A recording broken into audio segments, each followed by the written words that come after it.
जरा उस युग के बारे में सोचिए जहां धर्म ही सबसे ऊपर था, जहां देवता भी मनुष्यों के बीच चला करते थे और जहां एक ऐसी कहानी लिखी गई जो आज भी हम सबके दिलों में बसती है। आज हम उसी महाकाव्य रामायण के सबसे पहले अध्याय यानी बालकांड की गहराई में उतरेंगे। ये भगवान राम की पूरी यात्रा की नींव है, उनके जन्म से लेकर विवाह तक की कहानी। तो चलिए इस दिव्य कथा की शुरुआत करते हैं। तो कहानी शुरू होती है अयोध्या से। सरयू नदी के किनारे बसा एक बेहद खुशहाल और शानदार राज्य। यहाँ के राजा थे महान दशरथ, जो अपने न्याय और गुणों के लिए बहुत प्रसिद्ध थे। लेकिन उनके मन में एक बहुत गहरा दुख था। वे निसंतान थे। सोचिए, सोने और रत्नों से जगमगाता इतना बड़ा राज्य एक वारिस के बिना कितना सूना लगता होगा। लेकिन राजा का ये दुख सिर्फ उनका नहीं था, बल्कि ये एक बहुत बड़े दिव्य उद्देश्य से जुड़ा हुआ था। देखिए, उस समय रावण के अत्याचार से पूरा ब्रह्मांड परेशान था और उसे खत्म करने के लिए स्वयं भगवान विष्णु ने धरती पर अवतार लेने का फैसला किया था और इसके लिए उन्होंने अयोध्या की पवित्र भूमि को चुना था। राजा दशरथ, जो महान सूर्यवंशी इक्ष्वाकु वंश के थे, अपने पूर्वजों की विरासत को आगे बढ़ाने के लिए एक उत्तराधिकारी चाहते थे।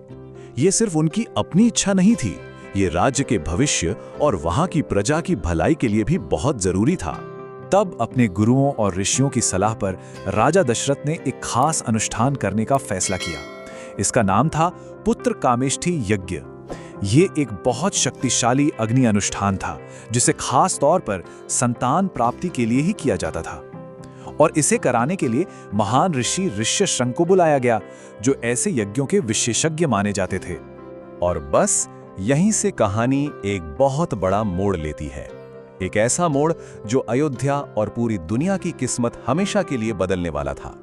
उस यज्ञ की पवित्र आग से कुछ ऐसा होने वाला था जिसकी किसी ने कल्पना भी नहीं की थी। तो जब यज्ञ अपने चरम पर था, एक चमत्कार हुआ। पवित्र अग्नि की लपटों से एक दिव्य पुरुष प्रकट हुए।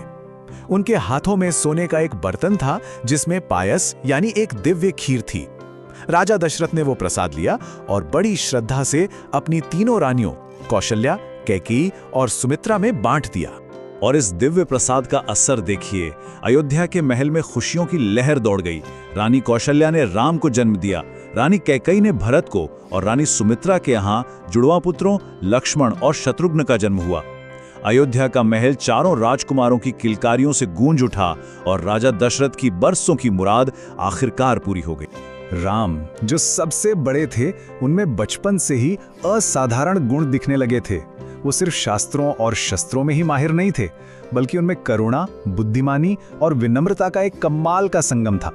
वो अपने भाइयों से बहुत प्यार करते थे और अपने माता पिता और गुरुओं का हमेशा आदर करते थे। मतलब एक आदर्श राजकुमार के जो भी गुण हो सकते हैं, वो सब उनमें थे। और उनके यही सारे गुण उन्हें उस महान किस्मत के लिए तैयार कर रहे थे जो उनका इंतजार कर रही थी। एक ऐसी किस्मत जो दुनिया का इतिहास बदलने वाली थी। तो इस महाकाव्य यात्रा में हमारे साथ बने रहने के लिए और आगे की कहानी जानने के लिए इस चैनल के साथ जुड़ने का विचार कर सकते हैं। तो अब कहानी एक नए पड़ाव पर आती है। एक दिन अयोध्या के शांत महल में महान ऋषि विश्वामित्र पधारे। उनके तेज से जैसे पूरा दरबार चमक उठा। उनका आना असल में राम के बचपन के खत्म होने और उनके जीवन के पहले बड़े मिशन की शुरुआत का संकेत था। ऋषि विश्वामित्र राजा दशरथ से मदद मांगने आए थे। असल में मारीच और सुबाहु नाम के भयानक राक्षस उनके पवित्र यज्ञों में बाधा डाल रहे थे, उन्हें अपवित्र कर रहे थे। और विश्वामित्र ने इस काम के लिए खास तौर पर युवा राजकुमार राम को मांगा, क्योंकि वो जानते थे कि राम कोई साधारण बालक नहीं है, उनमें दिव्य शक्तियां हैं। राजा दशरथ तो पहले अपने प्यारे बेटे को राक्षसों से लड़ने भेजने के ख्याल से ही हिचकिचा गए, लेकिन गुरु वशिष्ठ ने उन्हें समझाया, तब जाकर वो माने। और इस तरह राम अपने भाई लक्ष्मण के साथ ऋषि विश्वामित्र के संग जाने को तैयार हो गए। ये धर्म की रक्षा के लिए उनका पहला कदम था।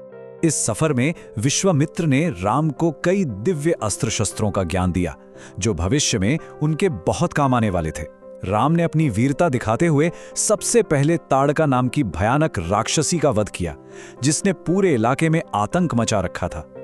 फिर उन्होंने सुबाहु को मार गिराया और मारीच को तो अपने एक बाण से 100 योजन दूर फेंक दिया। इसके बाद ऋषियों का यज्ञ बिना किसी बाधा के पूरा हुआ। अपना पहला मिशन कामयाबी से पूरा करने के बाद ऋषि विश्वामित्र दोनों राजकुमारों को एक नई जगह ले गए, मिथिला। यह सफर एक और दिव्य घटना के लिए था, एक ऐसे मिलन के लिए जो इतिहास में हमेशा के लिए अमर हो गया। मिथिला में राजा जनक ने अपनी सुंदर और गुणी बेटी सीता के विवाह के लिए एक बहुत अनोखी और मुश्किल शर्त रखी थी। शर्त यह थी कि जो कोई भी भगवान शिव के दिव्य धनुष पिनाक को उठाकर उस पर डोरी चढ़ा देगा, उसी से सीता का विवाह होगा। और ये कोई मामूली धनुष नहीं था, ये खुद भगवान शिव का धनुष था। दूर दूर से कितने ही बलवान राजा और योद्धा आए, सब ने अपनी पूरी ताकत लगा दी, लेकिन कोई भी उस विशाल धनुष को अपनी जगह से हिला तक नहीं पाया। सभा में सब निराश हो गए और राजा जनक को चिंता होने लगी कि क्या उनकी बेटी के लिए कोई योग्य वर मिलेगा भी या नहीं। और यहाँ वो ऐतिहासिक पल है जहां बड़े बड़े योद्धा नाकाम हो गए, वहीं भगवान राम ने गुरु की आज्ञा ली और इस धनुष को ऐसे उठा लिया मानो कोई खिलौना हो।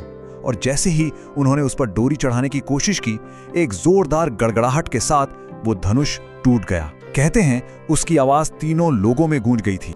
असल में ये सिर्फ एक विवाह नहीं था, ये दो दिव्य आत्माओं का मिलन था। माना जाता है कि सीता जी देवी लक्ष्मी का अवतार थीं और उन्होंने विष्णु के अवतार राम को वरमाला पहनाई। कहते हैं कि ये अद्भुत दृश्य देखने के लिए तो देवता भी स्वर्ग से धरती पर उतर आए थे।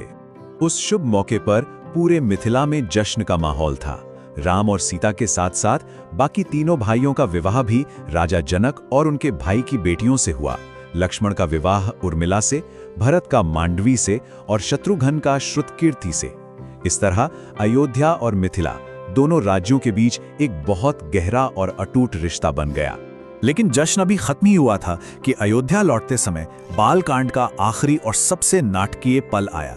एक ऐसा टकराव जिसने एक बार फिर दुनिया को राम के असली स्वरूप की झलक दिखाई। रास्ते में उनका सामना हुआ योद्धा ऋषि परशुराम से, जिन्हें भगवान विष्णु का छठा अवतार माना जाता है। वो भगवान शिव के बहुत बड़े भक्त थे और उनका धनुष टूटने की खबर सुनकर बहुत ज्यादा गुस्से में थे। वो उस व्यक्ति को चुनौती देने आए थे जिसने ऐसा किया था, और उनके क्रोध से वहां का माहौल एकदम तनाव से भर गया। पर यह सिर्फ दो योद्धाओं की लड़ाई नहीं थी, ये असल में दो दिव्य अवतारों की एक मुलाकात थी, जहां एक युग का अंत हो रहा था और दूसरे की शुरुआत। ये परशुराम के क्रोध और राम की शांति का टकराव था। परशुराम ने राम को भगवान विष्णु का धनुष शारंग दिया और उस पर डोरी चढ़ाने की चुनौती दी। राम ने बड़ी शांति और विनम्रता से उस चुनौती को माना और पलक झपकते ही उस धनुष पर बाण चढ़ा दिया। ये देखते ही उनका अपना दिव्य सर्वशक्तिमान रूप प्रकट हो गया और परशुराम को अपनी गलती का एहसास हुआ। परशुराम समझ गए कि राम कोई साधारण राजकुमार नहीं बल्कि स्वयं विष्णु हैं। वो शांत होकर तपस्या के लिए चले गए। तो इस तरह बालकांड में राम एक आदर्श बेटे, शिष्य, योद्धा और पति के रूप में हमारे सामने आते हैं। ये इस महाकाव्य की नींव रखता है, पर उनकी असल परीक्षाएं जो उनके इन सभी गुणों को कसौटी पर कसेंगी, वो तो अभी बाकी हैं। अयोध्या कांड में हम देखेंगे कि कैसे किस्मत राम को राज सिंहासन से वनवास के रास्ते पर ले जाती है।